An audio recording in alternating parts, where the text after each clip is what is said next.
soit glorifié, Seigneur. Tu es là présent au milieu de nous. Et ainsi, nous nous approchons de toi au nom de Jésus. Oui, Jésus. Pour ce temps où nous nous consacrons à toi, Père. Ce temps que nous consacrons à toi, au nom de notre Seigneur et Sauveur Jésus-Christ. Nous nous approchons ainsi de toi, assurés de ta présence, fortifiés par ta parole, pour élever nos louanges vers toi, notre adoration, notre reconnaissance, assurés de ce que tu nous inspires par le Saint-Esprit. Tu nous inspires dans ce temps présent pour nous faire entendre ce que tu désires nous faire entendre. Que nous discernions ces temps dans lesquels nous sommes parvenus et que nous adaptions notre marche en conséquence. Ce qu'était hier est passé. Nous vivons le temps présent. Et ce que demain sera, tu le sais. Aussi, nous ne voulons point nous laisser surprendre, mais nous fortifier.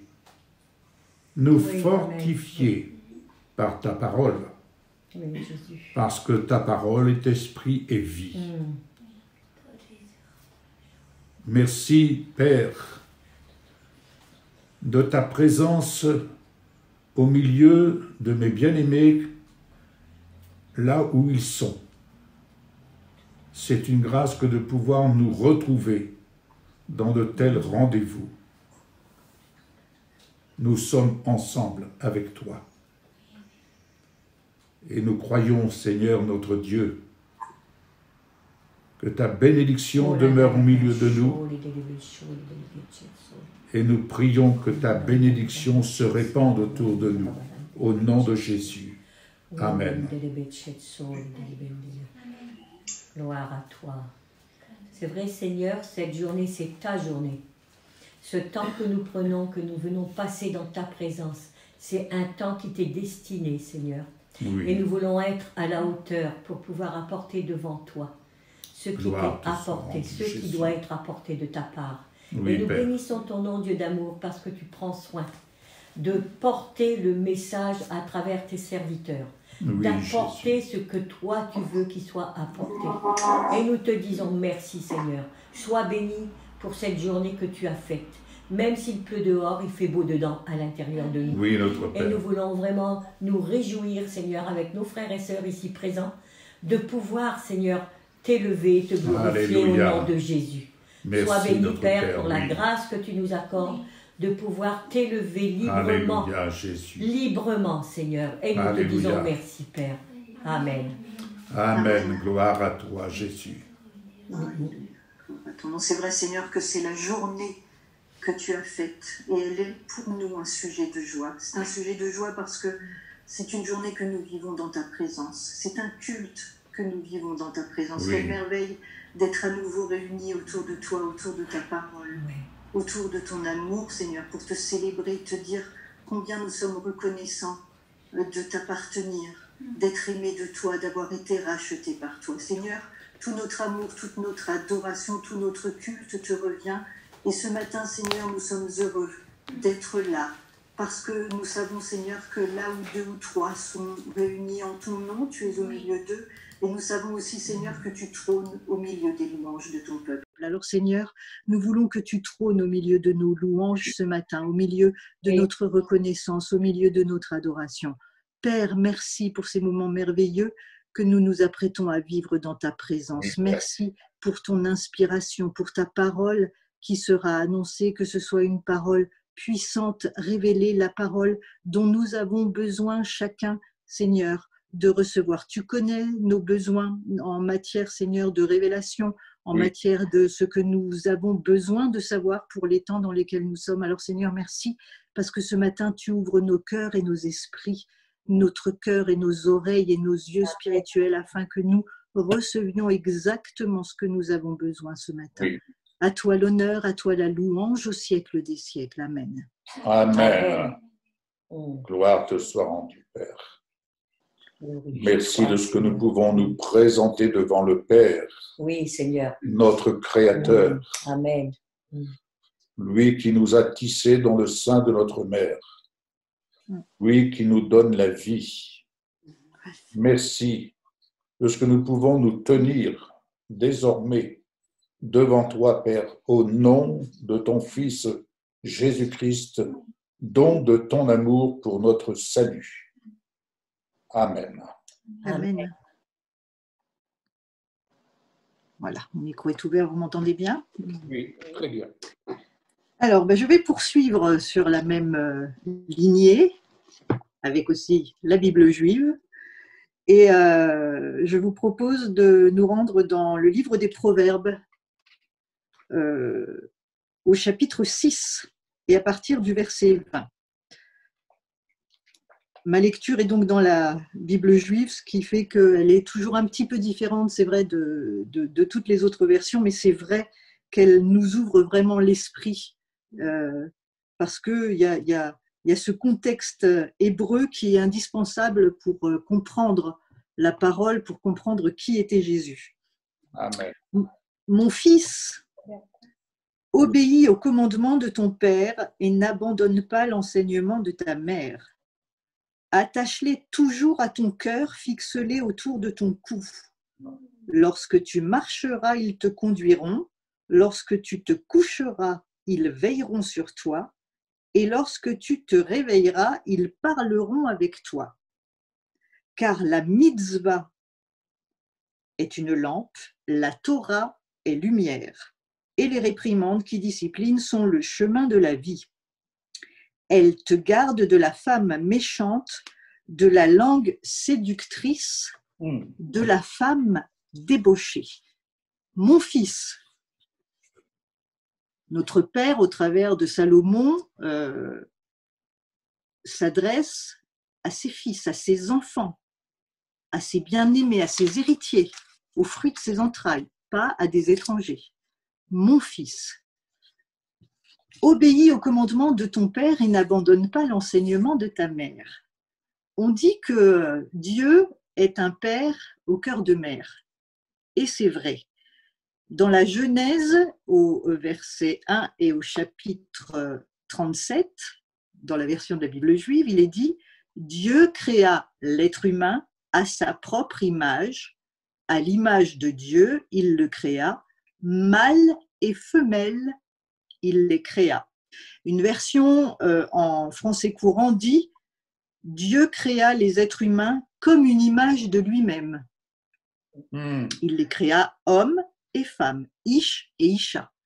J'aime bien revenir souvent sur Ish et Isha dans un autre contexte, mais là c'est encore autre chose. Dieu a créé l'homme et la femme comme une image de lui-même. Il a créé l'être humain comme une image de lui-même, ce qui veut dire que Dieu, notre Père, a une partie mâle et une partie femelle. Amen. Revenons au verset 20. « Mon fils, obéis au commandement de ton père et n'abandonne pas l'enseignement de ta mère. » Mon fils, obéis au commandement de ton père, la partie mâle de l'Éternel, qui représente l'autorité. N'abandonne pas l'enseignement de ta mère, qui est la partie femelle de l'Éternel, qui représente l'amour, qui représente aussi l'esprit. Et on peut dire à ce moment-là que l'autorité, c'est plutôt la lettre. Comme dit l'apôtre Paul, la lettre tue, mais l'esprit vivifie. Donc, l'un ne va pas sans l'autre. L'un ne va pas sans l'autre. La lettre seule tue, L'esprit seul n'a pas de l'être à vivifier et à rendre vivante. Les deux sont donc indispensables pour marcher ensemble. Retour au verset 21. Attache-les toujours à ton cœur et fixe-les autour de ton cou. Lorsque tu marcheras, ils te conduiront. Lorsque tu te coucheras, ils veilleront sur toi. Et lorsque tu te réveilleras, ils parleront avec toi. Car la mitzvah, c'est-à-dire le commandement, est une lampe et la Torah est une lumière. Lorsque tu marcheras, ils te conduiront. Lorsque tu te coucheras, ils veilleront sur toi. Et lorsque tu te réveilleras, ils parleront avec toi. C'est ce que tu disais, Yves, il y a quelques instants. Et en reprenant ce que dit Josué, oui, garde ce livre de la Torah sur tes lèvres et médite-le jour et nuit afin que tu prennes garde à agir selon tout ce qui est écrit. Alors tes entreprises prospéreront et tu réussiras. Au verset 23, car la mitzvah, c'est-à-dire le commandement, est une lampe. La Torah, c'est-à-dire l'enseignement, est lumière. Torah signifie enseignement et instruction. La mitzvah est donc une lampe et la Torah est lumière. Est-ce que vous avez réalisé que la lampe a besoin d'huile pour éclairer? Amen. La lampe a besoin d'huile pour éclairer. C'est la parabole des 10 vierges. La traduction de la Bible juive, quand elle parle des vierges, elle ne parle pas de vierges folles et de vierges sages, mais elle parle de vierges sensées et de vierges insensées. Les insensées sont dépourvues de sens et elles n'avaient plus d'huile. Leur lampe s'est éteinte. Sans huile, pas de lumière. Pour être connecté au ciel, il nous faut de l'huile. L'huile du Saint-Esprit que nous a envoyé celui qui est oint. Le Messie, ça veut dire celui qui est oint. Et qui a l'onction, qui est celui qui donne l'huile à la lampe, qui est celui qui révèle la parole, c'est Jésus, le Messie. Le Messie signifie celui qui est oint. Alors, revenons au verset 23 du proverbe du chapitre 6. Car la mitzvah est une lampe, la Torah est lumière, et les réprimandes qui disciplinent sont le chemin de la vie. Elle te garde de la femme méchante, de la langue séductrice, de la femme débauchée. Ça, c'est un verset important. Donc, nous voyons que nous avons besoin des deux. La mitzvah sont les commandements. Et nous avons ensuite la Torah qui est l'enseignement, qui nous ramène à la partie mâle et la partie femelle de l'Éternel. La mitzvah, les commandements, et la Torah qui est lumière, c'est l'enseignement et c'est l'huile qui révèle la parole. C'est-à-dire que nous avons besoin de la parole révélée. Pourquoi ? Parce qu'elle nous garde de la femme méchante, de la langue séductrice, de la femme débauchée. Je vous invite maintenant à partir dans le chapitre 7, toujours dans les Proverbes. Je vais vous le lire du verset 1 à 5. Mon fils, garde mes paroles, garde mes commandements auprès de toi. Obéis à mes commandements et tu vivras. Garde mon enseignement comme la prunelle de tes yeux. Attache-les à tes doigts, écris-les sur la tablette de ton cœur.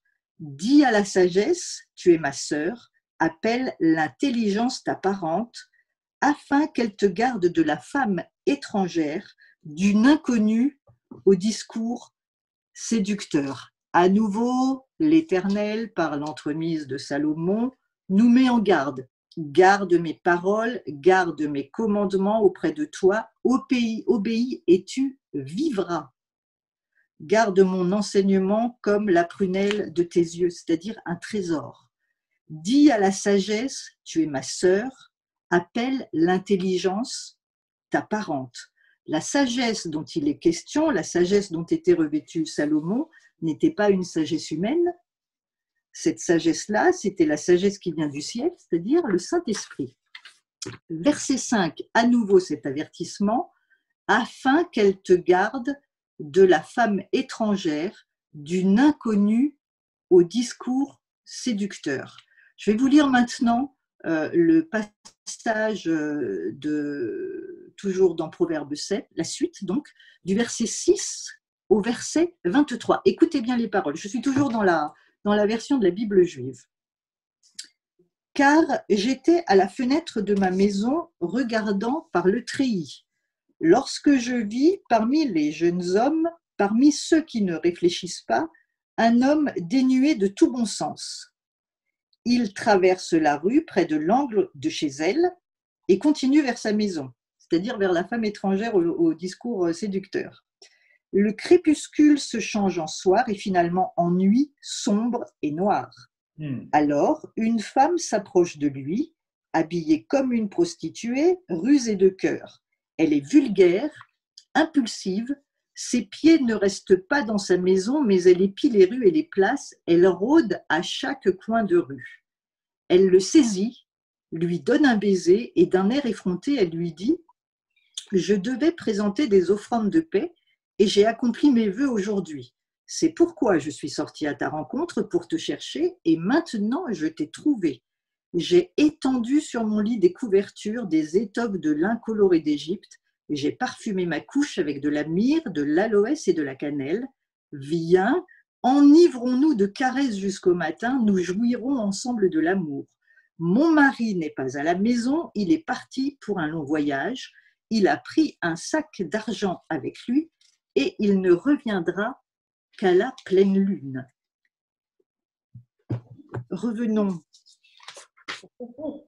au verset 6, car j'étais à la fenêtre de ma maison regardant par le treillis, lorsque je vis parmi les jeunes hommes, parmi ceux qui ne réfléchissent pas, un jeune homme dénué de tout bon sens, un insensé en l'occurrence, comme les 5 vierges, qui n'avaient pas pris soin de prendre suffisamment d'huile dans leur lampe. Ça me fait penser aussi au jeune homme riche. Si vous relisez dans Marc 10, au verset 17 et 22, il a observé les mitzvot, c'est ce qui est dit dans la Bible juive, il a observé les mitzvot, c'est-à-dire les commandements, mais il n'a pas voulu payer le prix de l'huile. Il avait la lampe, mais il n'a pas voulu payer le prix pour avoir de l'huile. Et il est reparti tout seul, triste. Il n'a pas voulu payer le prix de l'huile, tout simplement. Alors, verset 8. Il traverse la rue, ce jeune homme insensé, près de l'angle de chez elle, donc de la femme étrangère, au discours séducteur, et il continue vers sa maison. Vous noterez qu'elle n'habite pas très loin, cette femme au discours séducteur, puisqu'il a juste à traverser la rue pour se rendre vers chez elle. La séduction est dans la rue d'en face, elle est à proximité, il n'y a pas très très loin à aller chercher, elle est tout près du jeune homme insensé. Et qu'est-ce qu'il fait? Eh bien, il y va, il traverse la rue. Verset 9, le crépuscule, la tombée du jour se change en soir et finalement en nuit sombre et noire. Et nous voyons, puisqu'on parle beaucoup de la nuit qui arrive, que ce jeune homme, eh bien, à la tombée du jour, il se dirige vers cette femme séductrice, il traverse la rue et il y va.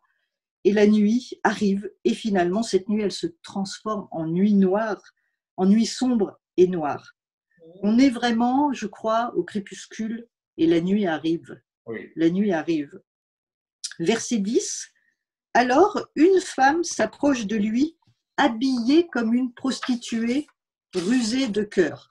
Elle est habillée comme une prostituée, mais ça n'est pas une prostituée, c'est une femme mariée. Nous l'avons vu plus loin.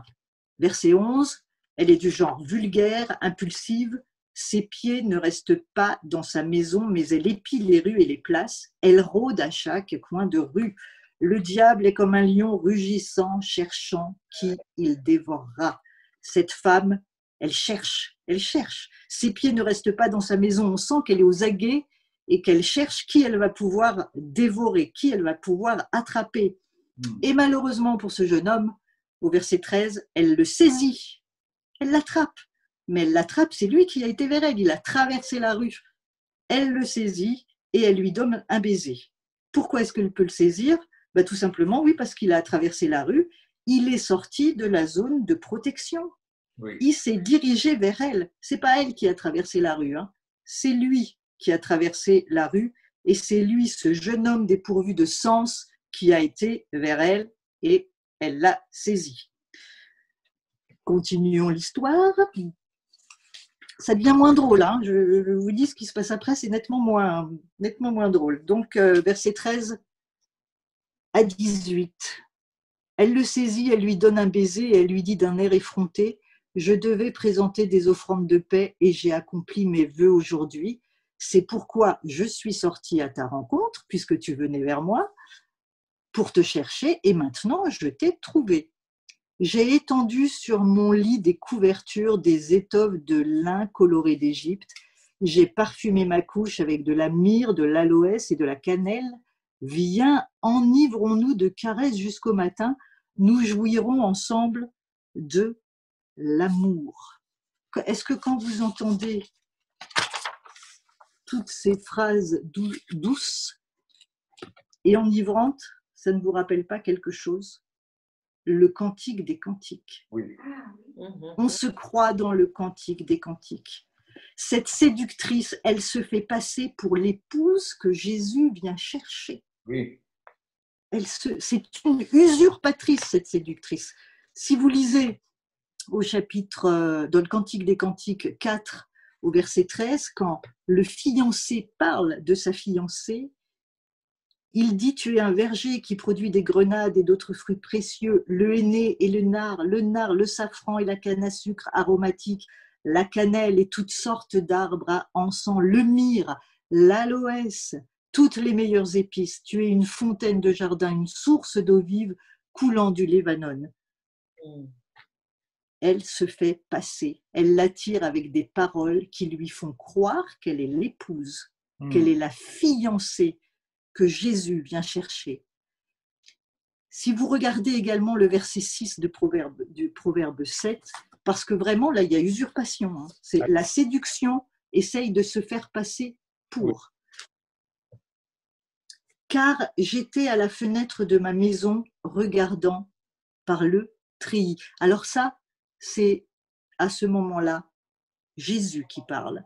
Oui. Il était à sa fenêtre regardant, à la fenêtre de sa maison regardant par le treillis.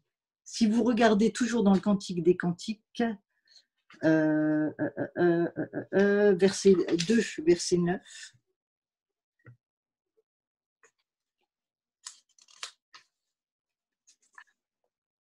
mon bien-aimé est comme une gazelle ou un jeune cerf. Le voici qui se tient debout près de notre mur, regardant par les fenêtres, observant par le treillis. Qu'est-ce que ça veut dire? Ça veut dire que Jésus est en train, se tient debout.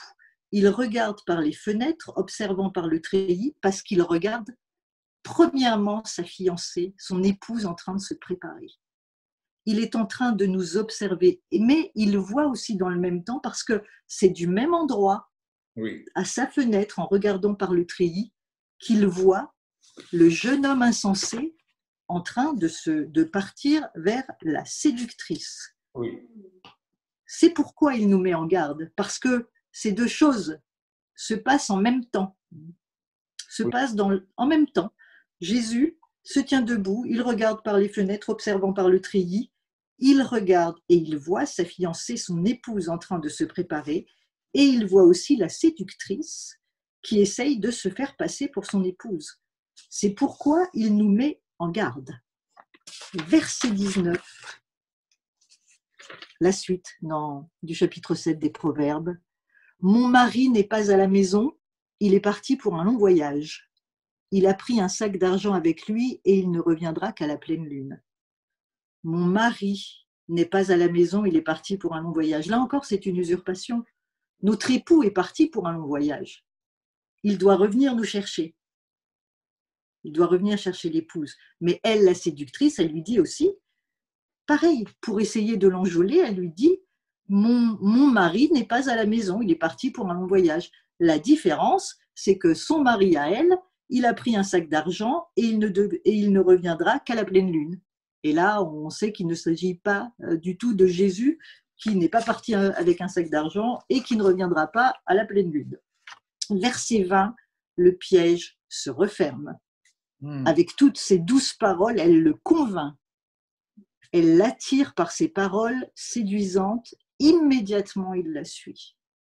Il n'a pas discerné, il n'a pas reconnu les paroles de la séductrice qui s'est fait passer pour l'épouse, mais il y avait des différences notoires, mais il ne les a pas saisies. Pourquoi ?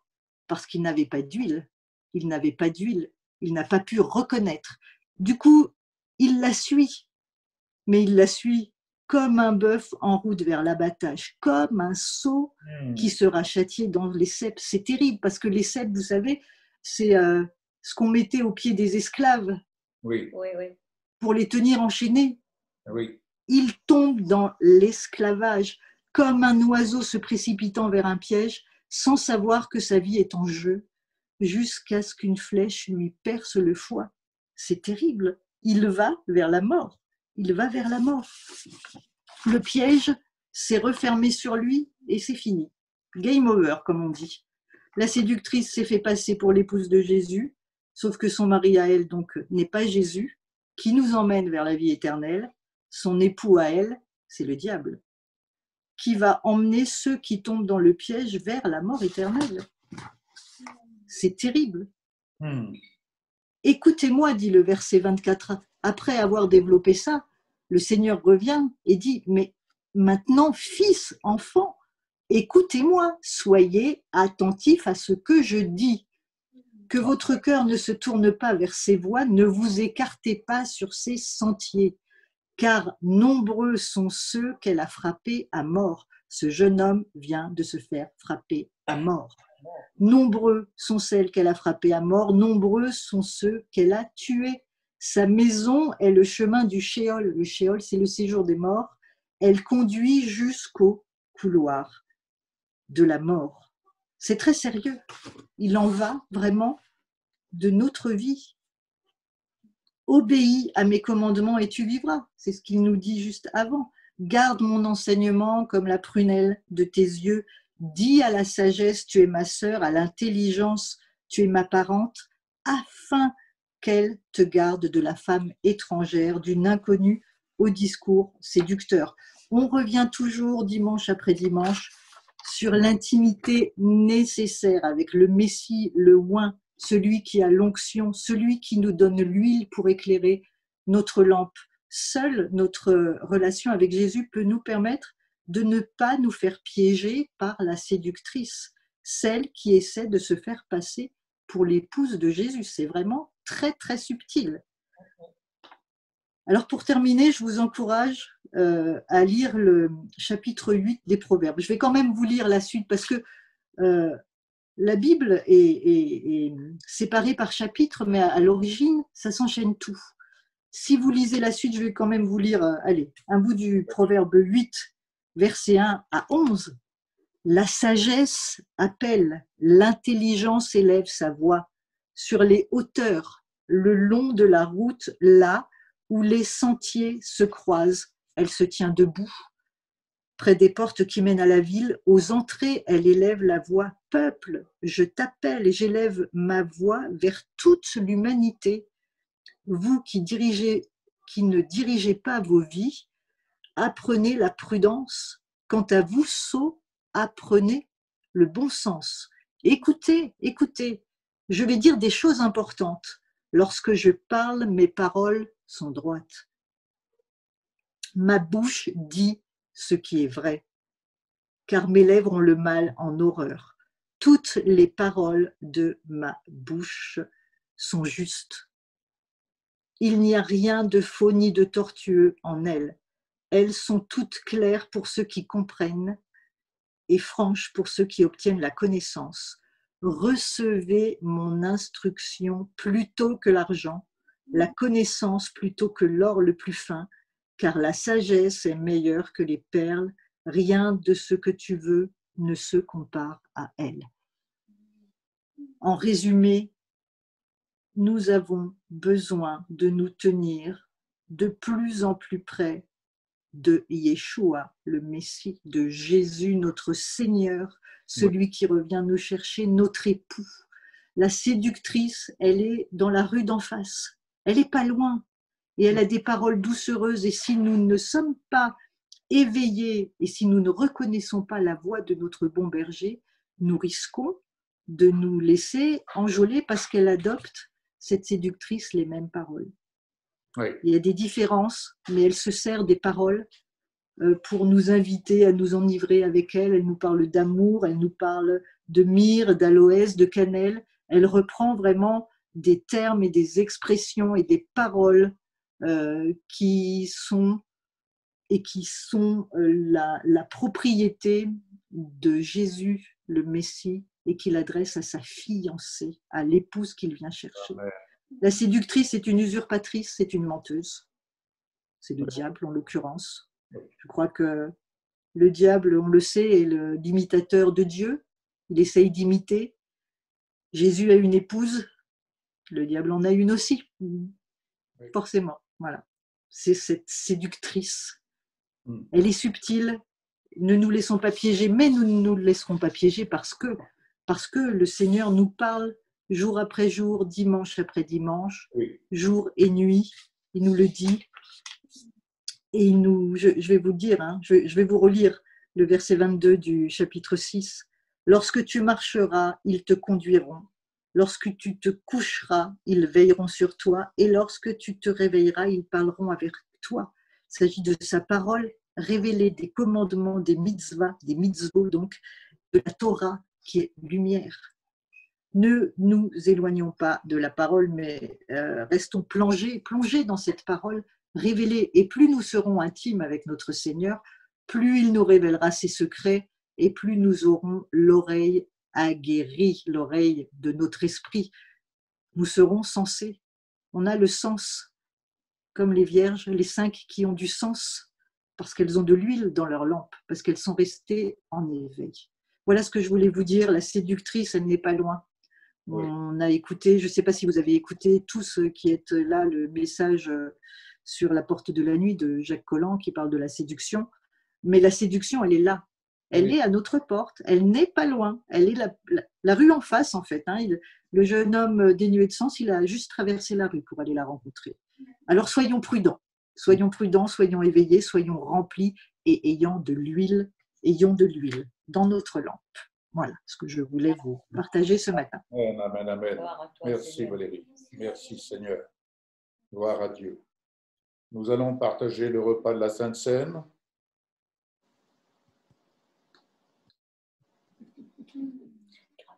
Je vais demander à Samuel s'il veut bien. Lequel ? Samuel Gravé. S'il veut bien présenter le repas du Seigneur, et puis si tu as ensuite, une fois qu'on aura pris le repas, si tu as une petite exhortation à partager, donc tout oui. Ok.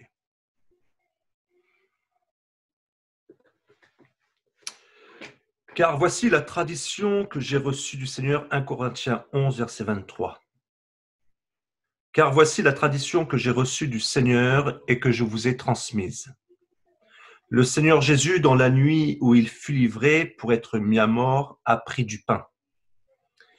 Et après avoir prononcé la prière de reconnaissance, il le rompit en disant « Ceci est mon corps pour vous. »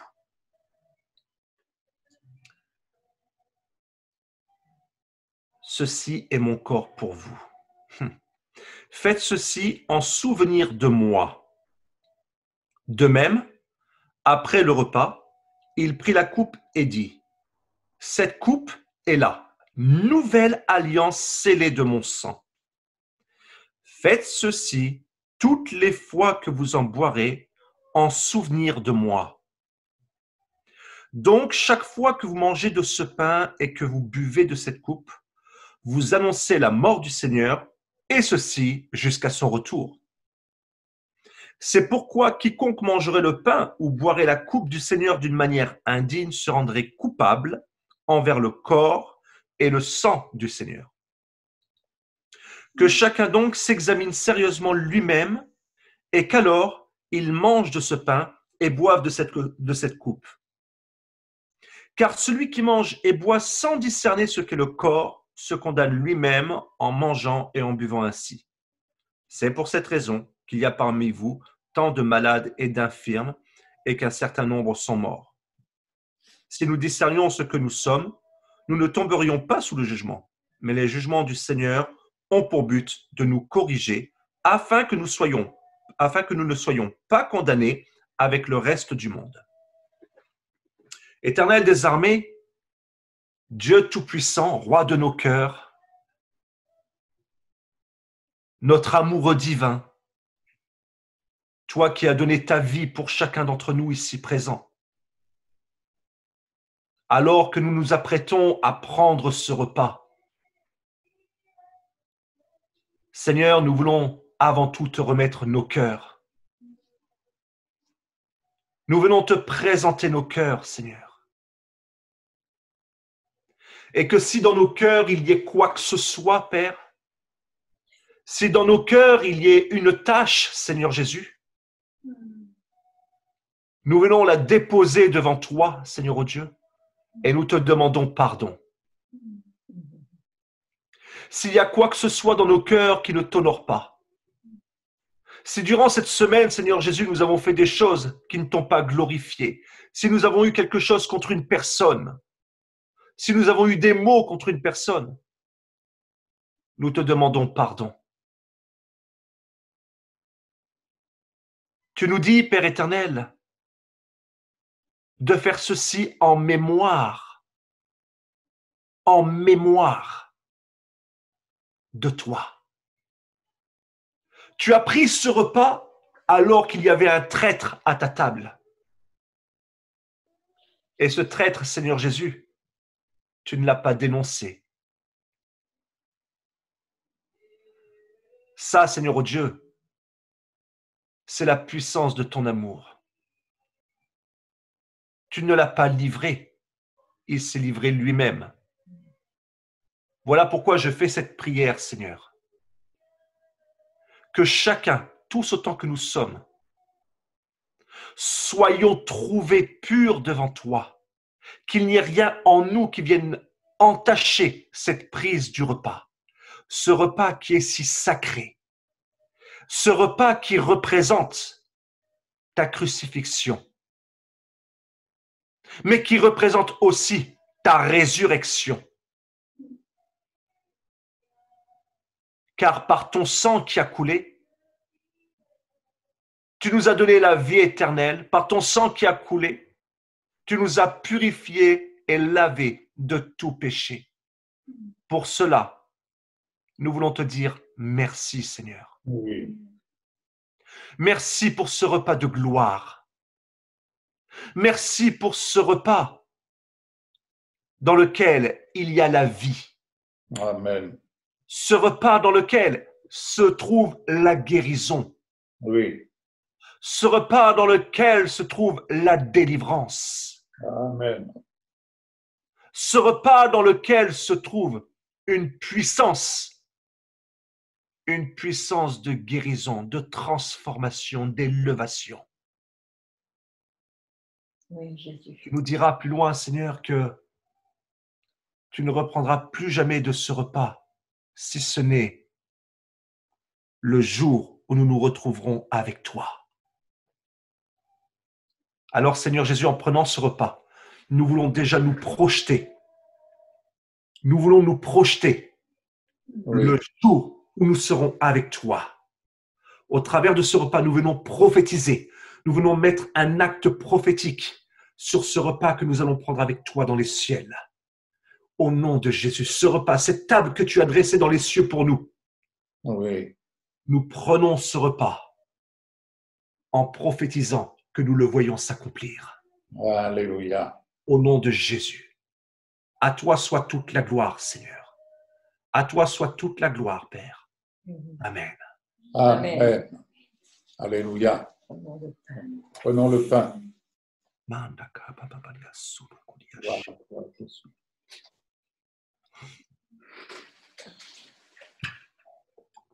Merci Seigneur.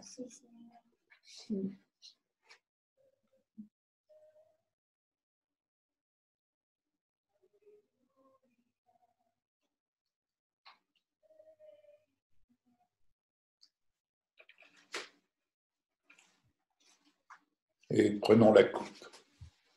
Alléluia.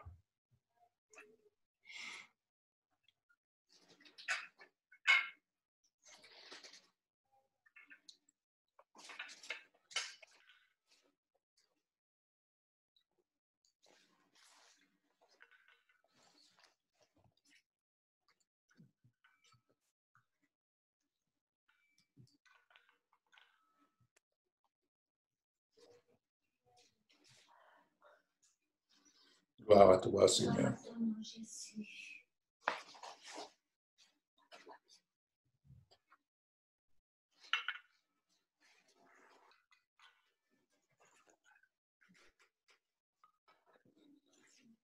Gloire à ton nom, Seigneur.